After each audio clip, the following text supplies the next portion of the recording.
Ваше предложение по поводу наших ближайших и среднесрочных действий. Начнем работать, пожалуйста.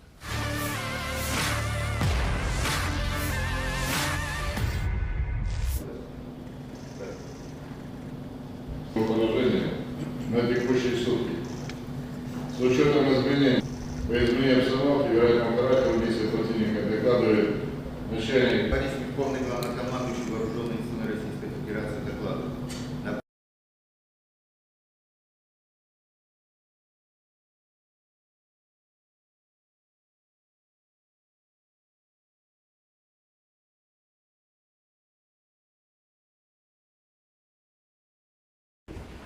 Товарищи офицеры. Товарищи офицеры.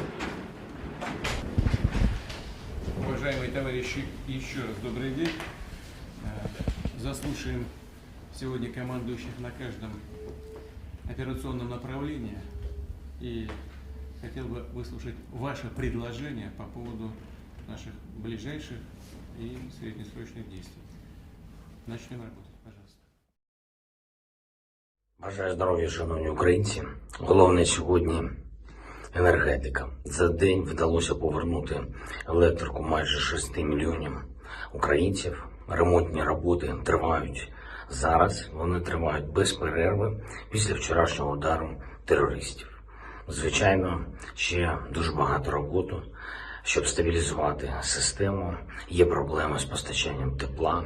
Є великі проблеми з постачанням води. Найбільш складна ситуація – це Київ і область, це Вінниця і область, Львів і область. Але і в багатьох інших регіонах є, на жаль, масштабні відключення. Це і Дніпро, і область, і Волинь, і Житомирщина, і Закарпаття, це Франківщина, Одеса, Одеська область, Полтавська область, Тернопільщина, Чернігівщина, і інші міста, і інші області. Росія не шкодує ресурсів на війну проти нашого народу, саме проти людей, проти усіх українців, від Луцька до Харкова, від Сум до Одещини. Я вдячний кожному лідеру, я вдячний кожному народу, нашим партнерам, які розуміють, що такі масштабні інвестиції Росії в терор, вже, уявіть собі, більше 4000 ракет, треба перекривати ще більшою допомогою людям, проти яких терор цей направлений. Цього тижня ми отримали важливі рішення від Європейського Союзу, від країн-партнерів в Європі, від Сполучених Штатів Америки, які допоможуть зберігати стабільність зараз і в наступному році. Це стосується і оборонної підтримки, це стосується енергетичної, макрофіну для України, але є ще над чим працювати, є ще життєво необхідні рішення, які очікують на остаточне схвалення і виконання.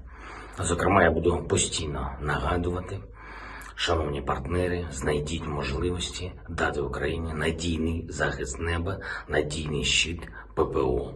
Ви це можете, ви можете дати захист нашим людям, 100% захист від цих терористичних російських ударів. Коли це буде, основна форма російського терору, ракетний терор, стане просто неможливим, а це означатиме безпеку для українців, безпеку для мільйонів людей і стратегічну перебудову всієї воєнної ситуації. Чим менше буде можливостей у Росії для терору, тим більше буде у нас можливостей повернути і гарантувати мир. Вже готуємось до міжнародних заходів, які заплановані на найближчий час, як до політичних заходів, так і до більш глобальних, які охоплюють не лише традиційні політичні аудиторії, але й усіх людей світу, які цінують мир і готові підтримувати наш захист від російського терору. Все побачите. Також в понеділок відбудеться зустріч лідерів країн Північної Європи. Це Великобританія, Фінляндія, Латвія, Литва, Естонія, Ісландія, Нідерланди, це Швеція, партнери з Норвегії, Фінляндії. І це наші надзвичайно важливі друзі, важливі партнери, ефективні помічники нашому захисту. Тож готуємо кілька нових пропозицій від України, як посилити нас усі країни Європи. Я дякую кожному і кожній, хто допомагає Україні. Я дякую усім нашим енергетикам, усім, хто працює для постачання тепла і води, усім, хто ремонтує пошкоджені обстрілами комунікації і щоразу відновлює і відновлює і відновлює нормальне життя, якби терористи не намагались залишити нас в холоді і в темряві. Терористи все одно програють. Слава усім, хто стримує пекло у Бахмуті та на інших напрямках на Донеччині. Слава усім, хто тримає наш фронт. Слава Україні!